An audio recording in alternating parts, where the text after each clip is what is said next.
Hello everyone. तो हम पढ़ रहे थे क्लास 11th का चैप्टर नंबर 17 मानव श्वसन तंत्र।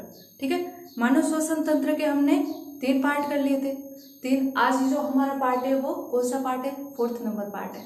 ठीक है, पिछले 3 पार्ट के अंदर मानव श्वसन तंत्र की क्रियाविधि कंप्लीट तरीके से पढ़ ली थी। अब इस पार्ट के अंदर आपके जो चैप्टर के जो 3 छोटे छोटे टॉपिक बचे हुए हैं उनको आज हम क्या करेंगे? कवर करेंगे। ठीक है, चलिए का आज का टॉपिक है श्वसन का नियमन।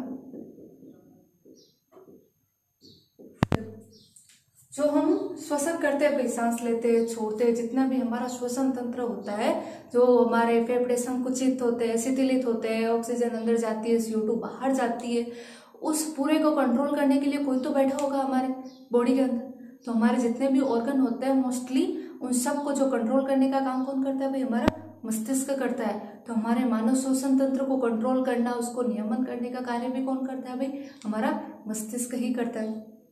तो मस्तिष्क को थोड़ा याद कर लेते हैं भाई। मस्तिष्क के कितने पार्ट होते हैं मुख्य रूप से? 3 पार्ट होते हैं। अग्र मस्तिष्क, मध्य मस्तिष्क और पश्चिम मस्तिष्क। ठीक है, इन दोनों का श्वसन के अंदर कोई रोल नहीं होता है, लेकिन पश्चिम मस्तिष्क का आपके श्वसन तंत्र में मुख्य क्या होती है भाई? भूमिका होती है। तो इन दोनों को भी छोड़ देते हैं, केवल पश्चिम मस्तिष्क देख लेते हैं। ठीक है, पश्चिम मस्तिष्क होता है, इसका मुख्यतः 3 भाग होता है। पोन्स, मेड्यूला और आता है आपका अनुमस्तिष्क। ठीक है भाई, मुख्य भूमिका किसकी होती है भाई? मेडुला। अगर आपसे पूछ ले कि आपके मस्तिष्क का कौन सा भाग श्वसन तंत्र का क्या करता है भाई? नियमन करता है। श्वसन तंत्र को क्या करता है भाई? कंट्रोल करता है। तो कौन सा भाग करता है? पश्चिम मस्तिष्क। पश्चिम मस्तिष्क के अंदर भी कौन सा? पोन्स और मेडुला वाला भाग आपके श्वसन तंत्र को क्या करता है भाई? नियमित करता है, नियमन करता है। कब आपको संकुचन का, कब आपके फेफड़ों को संकुचन करना है, कब आपके फेफड़ों को शिथिलित करना है, कब ऑक्सीजन लेनी है, कब CO2 छोड़ी है, ये सारा का सारा नियमन आपका कहाँ से होता है भाई? मस्तिष्क से होता है। ठीक है, अब कहाँ आता है आपका पोन्स, मेडुला वगैरह? ये देखो, ये मस्तिष्क का कौन सा भाग हो जाएगा? अग्र मस्तिष्क। अग्र मस्तिष्क यहीं पर थोड़ा सा इस तरीके से हो जाएगा आपका मध्य मस्तिष्क। मध्य मस्तिष्क के बाद वाला कौन सा भाग हो जाएगा? पश्चिम मस्तिष्क। पश्चिम मस्तिष्क का या पहले ये वाला भाग आ जाएगा आपका पोन्स। ठीक है, क्या हो जाएगा? पोन्स वाला भाग। ठीक है, ये आपका क्या हो जाएगा? अग्र मस्तिष्क।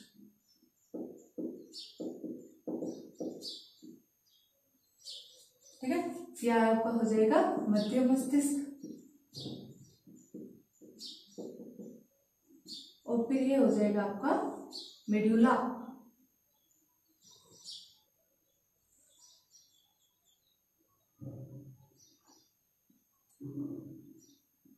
मेडुला। ठीक है, और यह होता है आपका इस तरीके से अनुमस्तिष्क। ठीक है, आपके जो फेफड़ों को है कब संकुचित होना है, कब शिथिलित होना है, ये कंट्रोल कौन करता है? आपका मस्तिष्क करता है। अब मस्तिष्क को जो भी अपने मैसेज होते हैं, जो भी अपने संकेत होते हैं, वो किसके माध्यम से भेजता है भाई? न्यूरॉन्स के माध्यम से भेजता है। पूरे के पूरे मस्तिष्क में न्यूरॉन फैले हुए, और जिन जिन ऑर्गन को मस्तिष्क अपने कंट्रोल में लेता है उनके पास अपने क्या भेज देता है भाई?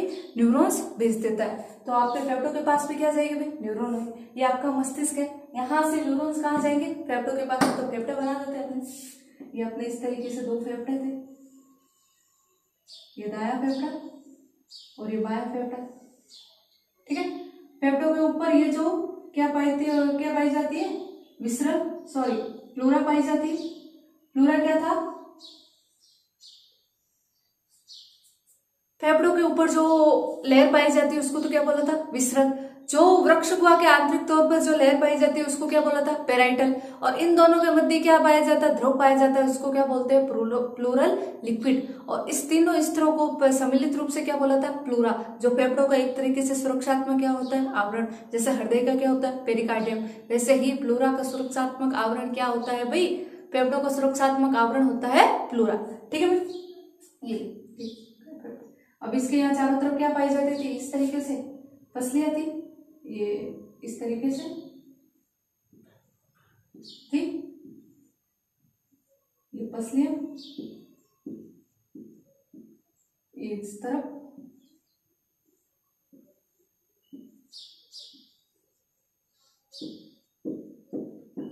ठीक है। और यहाँ नीचे क्या था भाई, डायफ्राम था, डायफ्राम। और इनके मध्य ये क्या थी, अंतरापसुक पेशियां, सारी पसलियों के बीच होगी अंतरापसुक पेशियां। इन्हें क्यों वापस से याद कर रहे हैं, थोड़ा सा पिछले की क्लास में वापस रिवाइज करके जाओ कि आपका जो फेफड़ों का है, आपके मस्तिष्क को क्या करना भाई, आपके फेफड़ों को नियंत्रित करना, कंट्रोल करना। पर फेफड़े किसके कंट्रोल में है, पेशियों के कंट्रोल में ही है भाई, कि फेफड़ों को कब संकुचित होना है, कब शिथिलित होना है, ये सब कौन कंट्रोल कर रहा है, ये डायफ्राम कर रहा है। और ये कौन कर रही है, अंतरापसुक पेशियां ही हो रही है। डायफ्राम और अंतरापसुक पेशियां ही अपने संकुचन के कारण किसको, वृक्ष गुहा का आयतन बढ़ाती है और घटाती है। जब वृक्ष गुहा का आयतन बढ़ता है तो फेफड़ों का आयतन बढ़ जाता है। इस प्रकार से आकार व आयतन में परिवर्तन के कारण ऑक्सीजन क्या करती है, अंदर प्रवेश करवाती है। ठीक है, तो आपके मस्तिष्क को अगर फेफड़ों का आकार घटाना बढ़ाना है, श्वसन वायु को अंदर प्रवेश करानी है, बाहर निकालनी है, तो किसको कंट्रोल करना पड़ेगा, इन पेशियों को, मांसपेशियों को कंट्रोल करना पड़ेगा। कौन कौन सी मांसपेशियां, डायफ्राम और अंतरापसुक पेशियां। तो जो न्यूरॉन्स आ रहे हैं, तो कौन से न्यूरॉन्स, आपके मस्तिष्क जो न्यूरॉन आ रहे हैं वो किसको कंट्रोल करेंगे, अंतरापसुक पेशियां और डायफ्राम को कंट्रोल करेंगे। इनको क्या करेंगे, संकुचित और शिथिलित। जब ये संकुचित और शिथिलित होगी तो अपने आप फेफड़े क्या होंगे, संकुचित और शिथिलित। और फेफड़ों में संकुचन शिथिलन से वायुदाब पे अंतर, और वायुदाब पे अंतर के कारण पेशियों का क्या होगा, प्रवाह होगा, आदान प्रदान होगा। ठीक है, तो किस प्रकार से करता, देखो इन सबको करने के लिए आपके ये जो मेडुला भाग होता है, उस मेडुला के अंदर कौन बैठा रहता है भाई, एक सुपर पावर बैठी रहती है। इसको क्या बोलते हैं भाई, हीरो। यही है जो होता है, इसके पूर्व को क्या करता है भाई, नियंत्रण करता है। इसको क्या बोलते हैं, इसका नामकरण कर दो अपना हीरो, श्वसन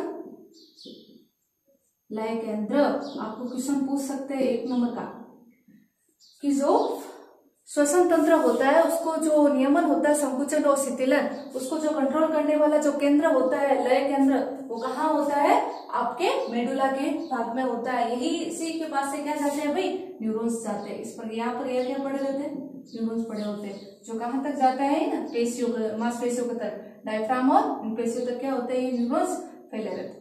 यही न्यूरॉन्स यहाँ से मैसेज लेके जाते हैं और इन पेशियों को क्या कराते हैं, संकुचन। ठीक है, इसको क्या बोलते हैं, श्वसन लय केंद्र। ठीक है, ये कर देता भाई, अपना काम बहुत अच्छे से कर लेता है। पर ये क्या है भाई, हीरो होता है, ये अपना बिगड़े हीरो, ये समझ लो कि इसको पूरा अच्छे से इसको कंट्रोल और करना नहीं आता। तो इनको कंट्रोल करने के लिए भी ऊपर कौन बैठे होते हैं, और कंट्रोलर बैठे होते हैं। ये आपका मास्टर है, तो इसका भी कौन बैठा रहता है, मास्टर बैठा रहता है। किस भाग में, पोन्स भाग में। एक और मास्टर बैठा रहता है, इसका भी हीरो होता है। तो इसको इस तरीके से ताज पहना दो। अगर ये मंत्री है तो ये कौन है, राजा है। ये काम देखो, ये काम तो ये करता है, पर इसको काम करने के लिए जो निर्देश देता है वो कौन देता है, पोन्स पर बैठा है वही व्यक्ति देता है। इसका भी नामकरण करते हैं। इसको बोलते हैं न्यूमोटॉक्सिक।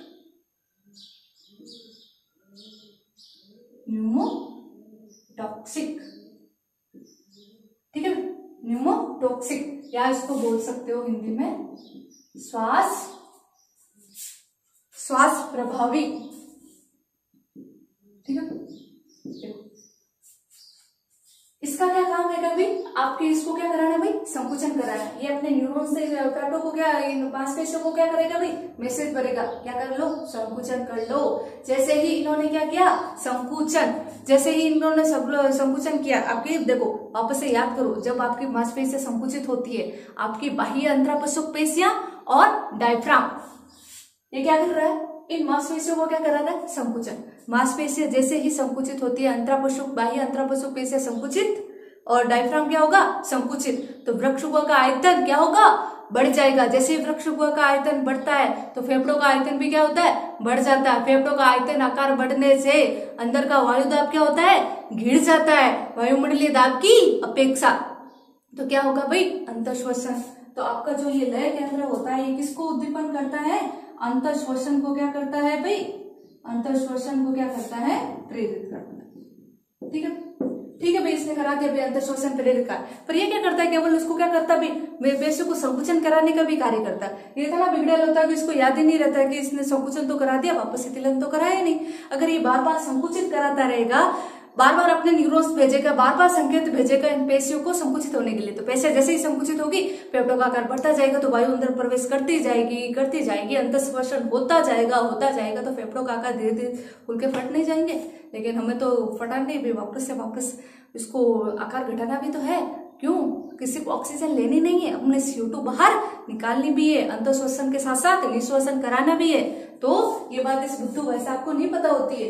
तो इसको फिर ये जो बैठर होता है श्वास प्रभावी न्यूरोटॉक्सिक, ये क्या करता है? इसको कंट्रोल करता है भाई कि अब शांत हो जाओ। ठीक है, क्या होता है कि 2 सेकंड के लिए क्या कराता है भाई? संकुचन करवा देता है। 2 सेकंड के लिए करवाता है, तब तो इसको पता चल जाता है कि भाई ये संकुचन तो करवा रहा है, वापस शीतलन नहीं करवा रहा है फेफड़ों को। ठीक है, तो ये इसको क्या करता है भाई? एक थापड़ लगाता है भाई, एक झापड़ लगाता है, संकेत देता है कि भाई शांत हो जा, शांत हो। जैसे ही ये शांत होता है 3 सेकंड के लिए, ठीक, ये फिर से संकुचन करवा देता है। ठीक है, ये फिर इसको शांत करवाता है और फिर क्या होता है? जब यह आपका क्या होगा? सक्रिय होगा, तो मांसपेशियों में क्या होगा? संकुचन। मांसपेशियों में संकुचन से वृक्षगुहा का आयतन बढ़ेगा, तो क्या होगा? अंतःश्वसन होगा। अब जैसे ही ये इसको क्या करता है? कंट्रोल करता है, शांत हो जाए उस समय। तो ये जैसे ही शांत होगा तो न्यूरॉन से नहीं जाएंगे संकुचन के लिए यहाँ पर, और ये जब संकुचन के लिए इनको मैसेज नहीं मिलेगा तो मांसपेशियां संकुचित नहीं होगी। तो मांसपेशियां जब को संकुचन का जब संकेत नहीं मिलता है तो ये आपस वो क्या हो जाती है? सामान्य स्थिति में आ जाती है। जैसे मांसपेशियां आपकी शिथिलित होती है तो वृक्षगुहा का आयतन घट जाता है और क्या हो जाता है भाई? निःश्वसन। इस प्रकार से मस्तिष्क आपका इसको क्या करता है भाई? कंट्रोल करता है, अंतःश्वसन को और निःश्वसन को। ठीक है, ये तो आपका क्या हो गया? न्यूरॉन्स का काम हो गया भाई। इस प्रकार से न्यूरॉन्स होते हैं वो आपके श्वसन तंत्र को क्या करता है भाई? कंट्रोल करता है। लेकिन एक और दूसरा काम भी पाया जाता है, वो होता है रसायन। जो आपके श्वसन तंत्र का जो नियमन होता है मुख्य रूप से 2 प्रकार से होता है। एक तो तंत्रिकाओं के माध्यम से जो आपका ब्रेन करता है, और दूसरा होता है रसायन के माध्यम से। रसायन के लिए अब देखो ये क्या होता है, यहाँ एक और इंसान बैठा रहता है। ठीक है, इसी का भाई समझ लो। ठीक है, इसको क्या बोलते हैं? रसोसमेंदी। अब रसोसमेंदी कौन होते हैं भाई? रसोसमेंदी होते हैं वो प्राणी होते हैं जो आपकी बॉडी के अंदर जो रसायन नहीं होते हैं, उन रसायनों के कारण क्या होते हैं? सक्रिय होते हैं और आपके ब्रेन को क्या करते हैं? मैसेज करते हैं। ठीक है, क्या बोलोगे? रसोसवेदी। तो आपके शरीर के अंदर ये जो रसोसवेदी होते हैं, आपकी बॉडी के अंदर अलग अलग क्या पाए जाते हैं? रसोग्राही पाए जाते हैं। रसोसवेदी बोलो, रसोग्राही बोलो, वो पदार्थ होते हैं, वो केमिकल होते हैं जो आपके बॉडी के अंदर जो भी अलग प्रकार के केमिकल होते हैं, उस केमिकलों को भांप लेते हैं। आपकी CO2 के अंदर बढ़ गया है, आपके बॉडी के अंदर H+ बढ़ गया है, तो उन सब चीजों को ये क्या कर लेते हैं? ग्रहण कर लेते हैं। उन संकेतों को क्या कर लेते हैं? ग्रहण कर लेते हैं। उन बातों को समझ लेते हैं कि भाई हमारी बॉडी के अंदर CO2 क्या हो गया?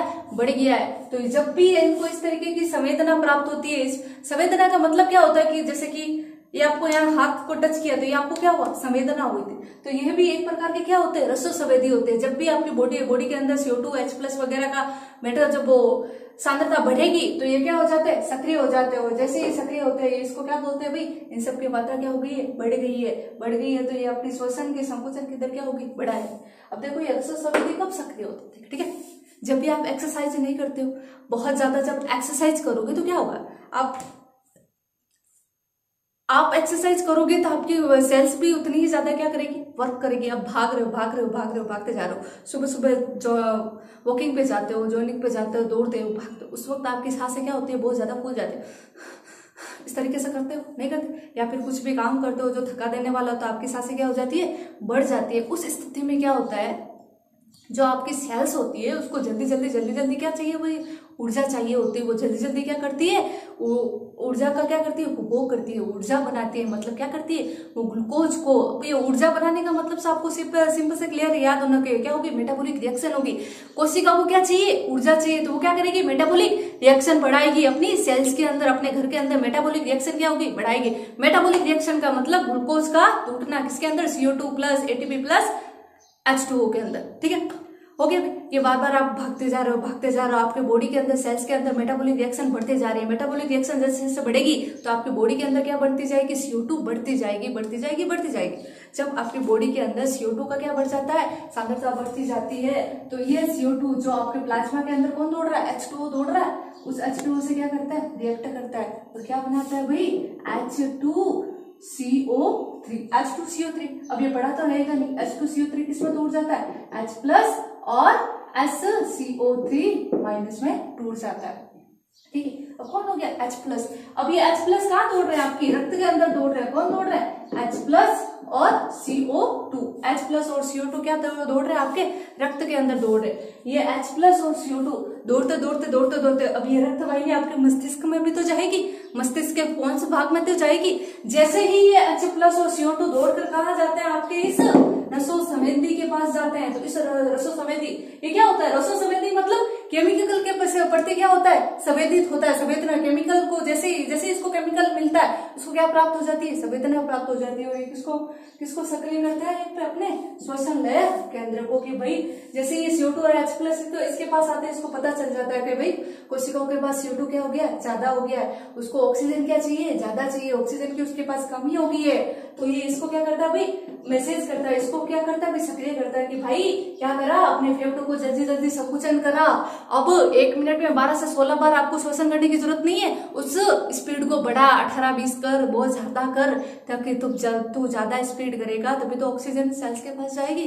तो ये रसो संवेदी किसके प्रति, H प्लस और CO2 के प्रति क्या होता है, संवेदी होता है। जैसे ही H प्लस और CO2 मिलते हैं, यह रसो संवेदी, यह केमिकल कीमो सेंसिटिव किसको सक्रिय कर देते हैं, श्वसन लय केंद्र को क्या करते हैं, सक्रिय। तो ये जैसे ही ये सक्रिय होता है, ये अपने न्यूरॉन्स भेजता है और अपने मैसेज को भेजता है फेफड़ा इन मांसपेशियों को क्या करता है भाई, जल्दी संकुचन कराता है। जब इन मांसपेशियों में जल्दी संकुचन होगा तो आपके जल्दी आपके अंतर श्वसन की दर क्या होगी, बढ़ती है, अब जल्दी ऑक्सीजन होगी, इस तरीके से आपकी सांसें क्या होगी, बढ़ती जाएगी। ठीक है, न्यूरॉन्स का तो सिंपल सा है कि कौन करता है भाई, आपके यहाँ जो मेडुला वाला भाग है, यहाँ पर कौन बैठा रहता है, आपका श्वसन लय केंद्र, वो क्या कराता है, अंतर श्वसन कराता है। ठीक है, मांसपेशियों में संकुचन करा के क्या करेगा, अंतर श्वसन। अब इसी बिगड़ेल हीरो के ऊपर कौन बैठे रहते हैं, पापा बैठे रहते हैं। ये क्या कराता है भाई, जब संकुचन 2 सेकंड संकुचन करा दिया, फिर उसको रोकता है। जैसे ही इसको रोक के रखता है, यहाँ क्या हो जाता है, निःश्वसन करता है, फिर ये वापस आ जाता है, फिर ये संकुचन कराता है। तो ये एक दूसरे के साथ क्या करते हैं, तालमेल बैठा के रहते, ये संकुचन कराता है, ये शिथिलन, ये संकुचन। देखो डायरेक्ट ये शिथिलन नहीं करा रहा है, लेकिन ये संकुचन को रोककर, इसको रोककर निःश्वसन तो कराएगा, शिथिलन तो कराएगा। ठीक है, इसके अलावा जो रसायनों के प्रति है, उसके लिए कौन बैठा रहता है आपके बॉडी के अंदर, रसो संवेदी। कहाँ भाग में, आपके मेडुला वाले भाग में कौन रहता है, रसो संवेदी। ये क्या करता है, जब भी आप एक्सरसाइज करते हो, जब CO2 H प्लस का स्तर बढ़ जाता है, तो यह रसो संवेदी इस आपके श्वसन लय केंद्र को संकुचन के लिए क्या करता है भाई, प्रेरित करता है, जल्दी संकुचन करा, जल्दी ऑक्सीजन सेल्स के पास भेज। ठीक है, अब इसके अलावा जो आपका हर्ट है, हर्ट के पास भी इसी तरह के क्या होते हैं, रसो संवेदी होते हैं। कहाँ होते हैं, देखो हर्ट को देखो, ये आपका क्या था भाई, हर्ट इस तरीके से था, ये लो, और ये आ जाएगा दाया अलिंद और दाया निलय, और ये इधर आ जाएंगे आपके बाया अलिंद और बाया निलय। इस तरीके से हर्ट था, और यहां से क्या निकलती है भाई, महाधमनी निकलती है। ये जो महाधमनी नहीं निकलती है आपके बाएं निलय से, ठीक है, यही महाधमनी आपके शरीर को पूरा क्या भेजते भी, ऑक्सीजन भेजती है, ऑक्सीजन लेती है। इस महाधमनी से ही ये लोग महाधमनी, ठीक है, इस महाधमनी से एक क्या निकलती है, छोटी सी धमनी निकली है, इसको क्या बोलते हैं, कैरोटिड। सॉरी, 1 मिनट,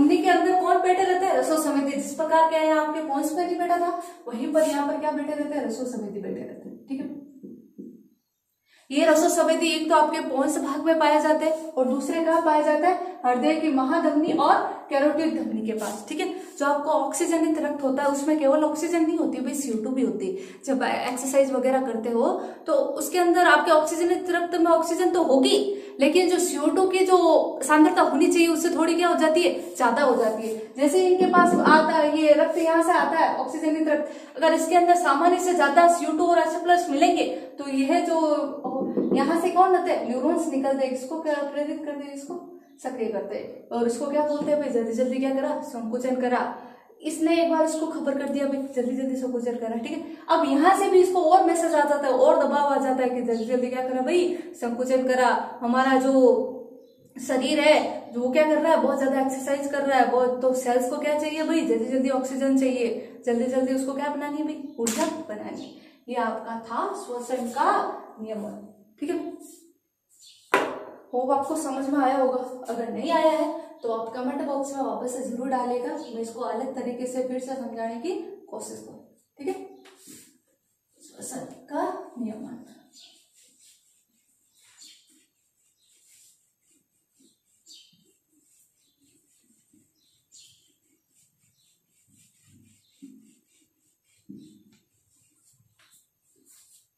नेक्स्ट आपका टॉपिक है फुफ्फुसीय क्षमताएं, श्वसन संबंधी आयतन और क्षमता।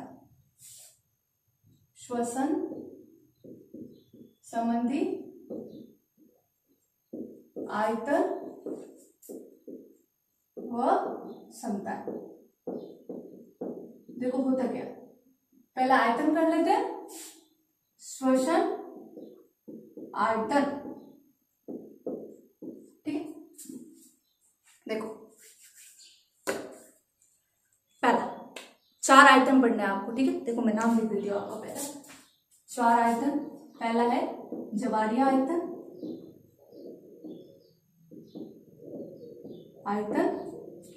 दूसरा हो जाएगा आपके, आ जाएंगे क्या सारे? ठीक से लिखना पड़ेगा, आएगा नहीं चाहिए तो सारे। ये पहला जवारिया आयतन,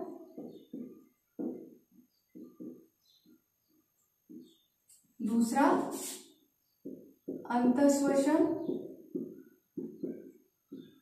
सुरक्षित आयतन, तीसरा हो जाएगा निःश्वसन सुरक्षित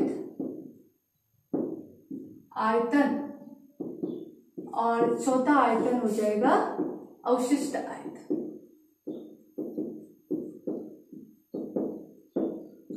देखो ठीक है, ज्वारीय आयतन क्या होता है? देखो अब इन आयतनों को समझाने के लिए मैं आपके दोनों फेफड़ों को क्या कर रही हूँ? जोड़ रही हूँ। आपके दोनों फेफड़े आपस में जुड़े हुए नहीं रहते हैं, लेकिन मैं ठीक है समझाने के लिए आपको ऐसे दोनों फेफड़े, देखो ये दोनों फेफड़े आपके अलग अलग है।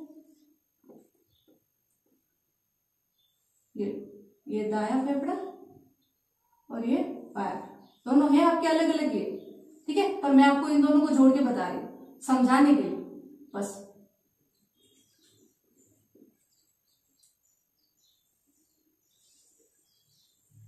ठीक है, बीच में से है दायां और बायां अलग अलग।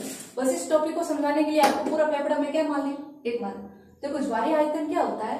ये तो आप सामान्य रूप से क्या करते हो? श्वसन करते हो, और सामान्य रूप से क्या करते हो? निःश्वसन करते हो।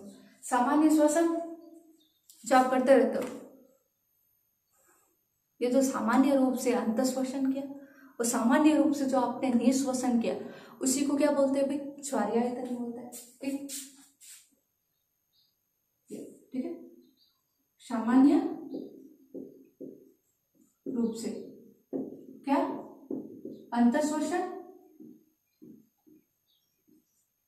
व निःश्वसन। निःश्वसन इसी को क्या बोलते हैं? ज्वारीय आयतन, जो कितना होता है? 500 ml। ठीक है, अब आप जो जितनी गैस अंतःश्वसन करते हो उतनी क्या गैस क्या करते हो? निःश्वसन करते हो। जितने आप ग्रहण करते हो उतने क्या निकालते हो? बाहर निकालते हो। वही क्या आता है आपका? ज्वारीय आयतन। अंतःश्वसन सुरक्षित आयतन, ठीक है। ये देखो क्या होता है, ये तो आपका क्या है अभी, जवारी आयतन है। सामान्य टीवी चित्र देखो, अंत श्वसन सुरक्षित आयतन, सामान्य रूप से आपने क्या किया, श्वसन किया, वो तो आपका क्या हो गया, ज्वारीय आयतन। अब आपने सामान्य रूप से कर लिया भाई, फिर आपने बहुत मतलब बल लगा के बहुत ज्यादा ऑक्सीजन क्या कर ली, ग्रहण कर ली। ये जो आप बल पूर्वक ले रहे हो उसको क्या बोलते हैं भाई, श्वसन सुरक्षित आयतन। कंफ्यूज नहीं होना, सिंपल सा देखो, सामान्य श्वसन ये तो आपका क्या हो गया, जबरीय आयतन। अब सामान्य श्वसन के अतिरिक्त जो आप बल पूर्वक ये जो अंत श्वसन कर रहे हो वो आपका क्या हो जाएगा, अंत श्वसन सुरक्षित आयतन। ये तो आपका क्या है, ज्वारीय आयतन। और ये अतिरिक्त श्वसन लिया, अतिरिक्त आपने क्या किया, अंत श्वसन किया, तो फेफड़ों का आकार बढ़ेगा कि नहीं बढ़ेगा, तो इसको क्या बोल दोगे आपका, अंत श्वसन सुरक्षित आयतन।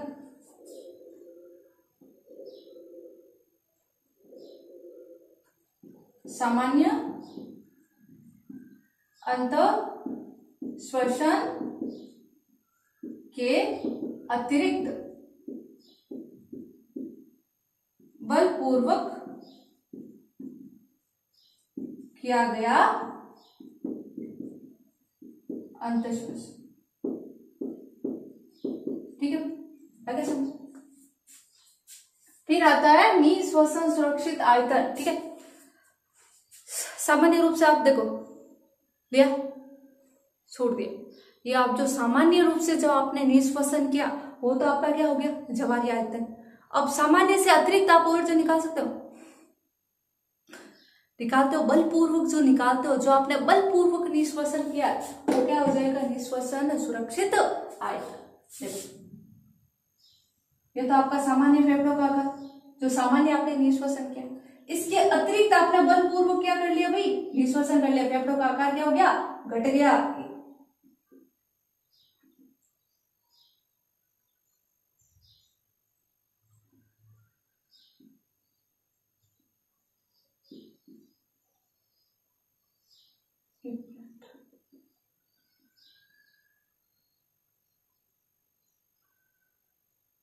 ये फेफड़े और फेफड़ों का आकार अब क्या होगा, घट जाएगा।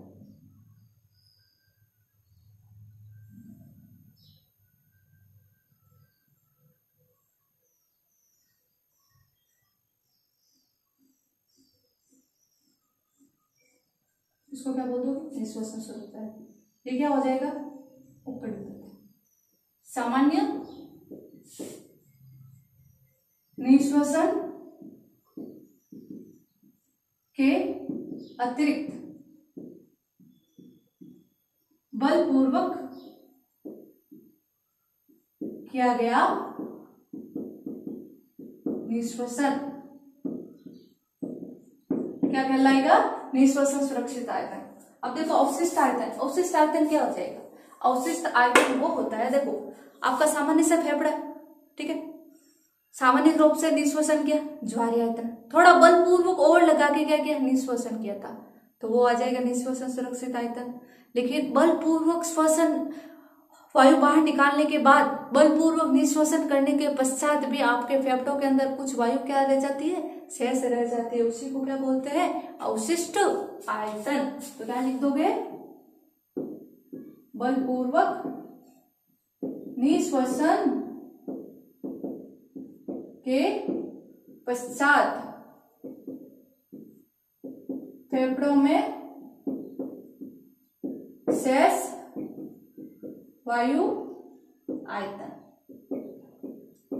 क्या कहलाया जाएगा, अवशिष्ट आयतन। ठीक है, अब देखो होता क्या, ये कितनी होती है, 500, ये आपके होती है 2500 से 3000 ml, ये आती है आपके 1100 से 1200, 1000 से कितनी होती है 1100 ml, और ये आती है आपके 1100 से 1200 ml। ये क्या होती है भाई, सामान्य होती है। ठीक है, सामान्य रूप से किसी व्यक्ति के अंदर होनी चाहिए। अब ये मात्राएं है ना, सामान्य रूप से होती है, लेकिन अगर कोई ज्यादा फिजिकली एक्टिव होता है तो उसके अंदर इसकी मात्रा बढ़ जाती है। लगभग लिखे मैंने 2500 से 3000, ये लगभग क्यों लिखा है कि शब्द के अंदर सेम नहीं होता है, इनके क्या होगा, मध्य के अंदर होगा। एक तो आपको देखो कोई फिजिकली एक्टिव खिलाड़ी है, जैसे कि कोई भी खिलाड़ी देखो सचिन तेंदुलकर दे दो, वर्कआउट क्या करते हैं ज्यादा, कोई जिम वगैरह जाते हैं, जिसने फिजिकली वर्कआउट किया है ज्यादा किया, तो उनके अंदर तो ये आयतन क्या होंगे, अधिक होंगे। लेकिन जो आलसी लोग होते हैं, जिनको ज्यादा फिजिकल वर्कआउट नहीं करना पड़ता, जिनका प्रोफेशन ही ऐसा होता है कि उनको ज्यादा फिजिकल वर्कआउट नहीं करना पड़ता, जिसके टीचर होता है उनको फिजिकली ज्यादा वर्कआउट नहीं करते, तो उनके अंदर ये आयतन क्या आते हैं, कम आते हैं। लेकिन जो फिजिकली एक्टिव रहते हैं उनके अंदर ये आयतन क्या आता है, ज्यादा रहते हैं। इन्हीं आयतनों को जोड़कर, अलग अलग आयतनों को जोड़कर फुफ्फुस से क्या निकली जाती है, क्षमताएं निकली जाती है। उस क्षमता के अनुरूप ही आपके जो श्वसन संबंधी रोग होते हैं, उन रोगों का क्या किया जाता है, निदान किया जाता है। आयतन क्लियर होगा। अब इन्हीं आयतनों को जोड़कर क्या निकाली जाती है, क्षमताएं निकाली जाती है, जिसको क्या बोलते हैं, फुफ्फुसीय क्षमताएं।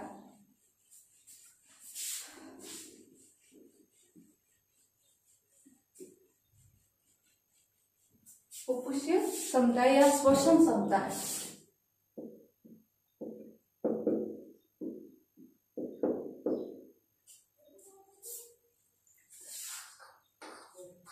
पहली आ जाएगी अंतःश्वसन क्षमता, दूसरी निःश्वसन क्षमता, तीसरी आ जाएगी कार्यशील अवशिष्ट क्षमता, चौथी आ जाएगी जैव क्षमता, और आखिर में आती है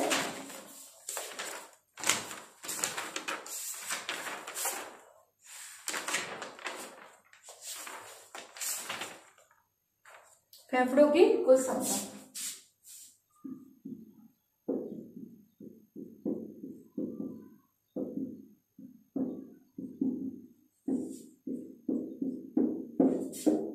क्या होता है, अंतःश्वसन क्षमता निकाली जाती है आपके अंतःश्वसन सुरक्षित आयतन प्लस क्या आ जाएगा, जवारी आयतन।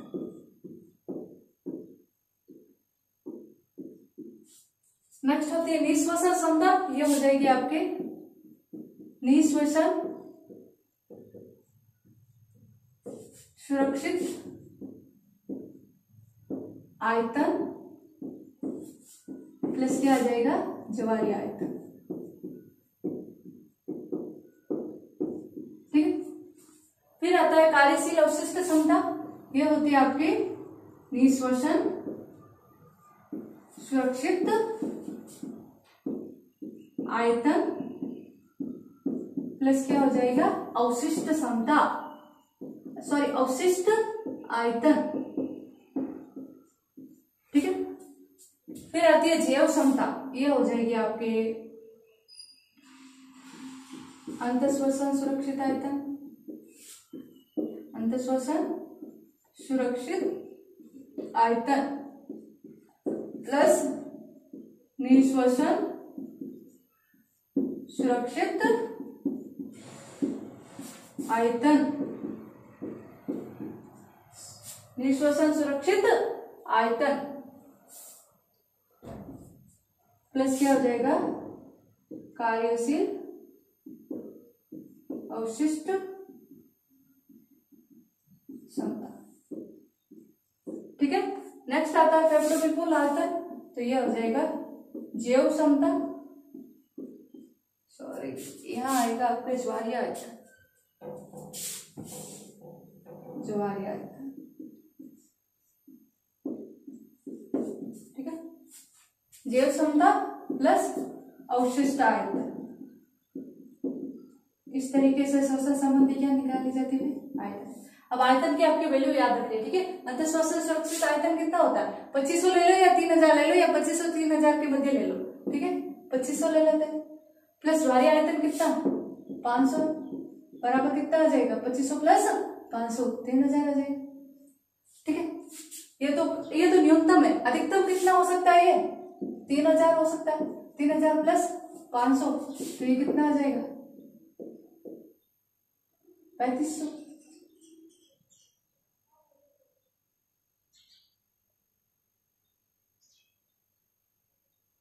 3500, हाँ 3500 इनके बदले आएगा लगभग। ठीक है, ऐसे ही इन सबको जोड़कर निकाल सकते हो। निष्वसन सुरक्षित आयतन कितना होता है? 1000। 1000 से कितना होता है? 1100। 1000 ले लो, प्लस क्या ले लो?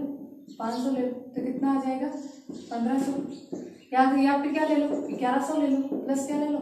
500, तो कितना आ जाएगा? 1600।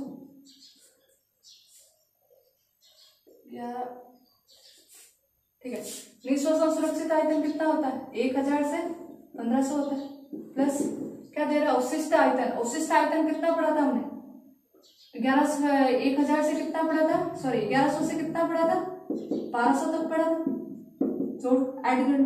ठीक है, ठीक है, इतना आ जाएगा 2100 और 12। ठीक है, इस तरीके से आप सारा का सारा जोड़ कर क्या निकाल सकते हो? 5 6 7 27। ठीक है, इस तरीके से आप सारा क्या कर सकते हो? निकाल सकते हो। शक्ति क्या निकाल सकते हो? क्षमता निकाल सकते हो। ठीक है, वापस एक बार देख लो। पहला अंतःश्वसन आयतन, अंतःश्वसन सुरक्षित आयतन नहीं, सबसे पहले ज्वारीय आयतन। ज्वारीय आयतन सामान्य रूप से अंतःश्वसन, सामान्य रूप में निःश्वसन क्या था? ज्वारीय आयतन था। दूसरा था अंतःश्वसन सुरक्षित आयतन, जो आप बलपूर्वक अंतःश्वसन करते हो। ज्वारीय आयतन सामान्य अंतःश्वसन के अतिरिक्त जो बलपूर्वक अंतःश्वसन करते हो वो तो क्या हो जाएगा? अंतःश्वसन सुरक्षित आयतन। जो बलपूर्वक निःश्वसन करते हो, जो बलपूर्वक आप वायु की जो मात्रा निकालते हो, वही क्या आ जाएगी? आपके निःश्वसन सुरक्षित आयतन। फिर आता अवशिष्ट क्षमता, जो आप बलपूर्वक निःश्वसन करने के बाद भी आपके फेफड़ों में क्या रह जाती है? वायु शेष रह जाती। देखो ये शेष रहेगी जब तक आप जिंदा हो ना, कितना भी आप निःश्वसन कर लो, आपके फेफड़ों के अंदर वायु रहेगी। अगर आपके ऊपर से ट्रक निकल जाएगा ना तो बात अलग है, अगर फेफड़े पूरी तरीके से आप पिचक जाए तो बात अलग है। अगर वो वायु आपके नहीं रहेगी ना तो आपके फेफड़े क्या हो जाएंगे? पिचक जाएंगे, मतलब आप गए। ठीक है भाई, तो अवशिष्ट आयतन रहेगा ही रहेगा आपके फेफड़ों के अंदर। फिर आता है अंतःश्वसन क्षमता। अंतःश्वसन क्षमता बोले तो अंतःश्वसन सुरक्षित आयतन प्लस ज्वारीय आयतन। फिर आता है निःश्वसन सुरक्षित निःश्वसन क्षमता, तो वो क्या हो जाएगा? निःश्वसन सुरक्षित आयतन प्लस ज्वारीय आयतन। फिर आता है अवशिष्ट कार्यशील अवशिष्ट क्षमता, वो आएगी आपके निःश्वसन सुरक्षित आयतन प्लस अवशिष्ट आयतन। फिर आता है जैव क्षमता। जैव क्षमता होगा आपका अंतःश्वसन सुरक्षित आयतन प्लस निःश्वसन सुरक्षित आयतन प्लस ज्वारीय आयतन। फिर आखिर में आता है फेफड़ों की क्षमता। जो फेफड़ों की कुल क्षमता होती है वो निकाली जाती है आपकी जैव क्षमता प्लस अवशिष्ट क्षमता। आपको ये टॉपिक अच्छे से क्या हो गया? क्लियर हो गया। अब आपका लास्ट टॉपिक है श्वसन संबंधी रोग। श्वसन संबंधी रोग, श्वसन संबंधी रोग आते ही सबसे पहले दिमाग में क्या आता है? सबसे ज्यादा हिंदी फिल्म वगैरह में या फिर सीरियल्स वगैरह में आप क्या देखते हो? अस्थमा वाला देखते हो, वो अपने साथ क्या लेके घूमते हैं? इस तरीके से ओ दमा वगैरह को बोला साथ में इस तरीके से लेके क्या करते हैं? घूमे। सबसे ज्यादा जो रोग आप जानते हो क्या है? दमा है, ठीक है, अस्थमा।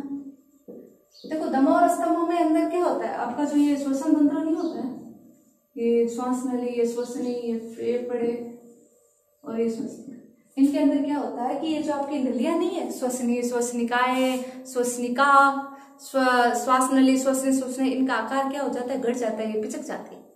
देखो कार्टिलेज इसको क्या करती है? सीधा बनाए रखती है, ठीक है।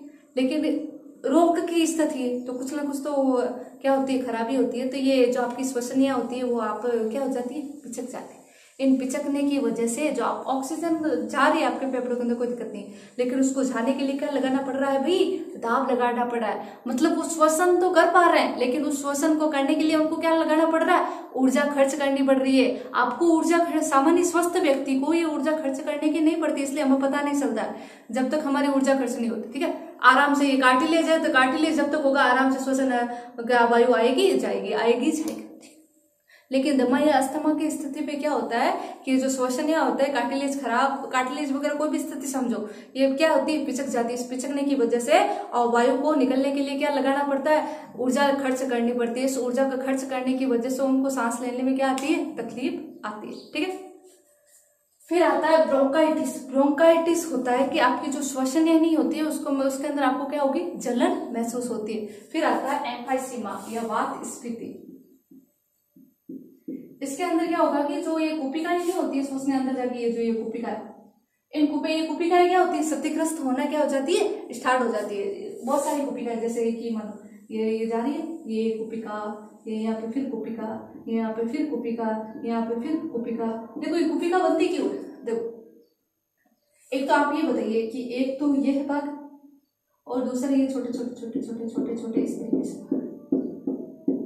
तो सबसे ज्यादा रक्त कोशिका किसके संपर्क में आएगी, देखो जब पृष्ठीय क्षेत्रफल जितना क्या होता है का अधिक होता है, पृष्ठीय क्षेत्रफल जितना क्या होगा अधिक होगा, उतने ही चीजें संपर्क में क्या आएगी, ज्यादा आएगी और ज्यादा से ज्यादा क्या होगा, आदान प्रदान होगा।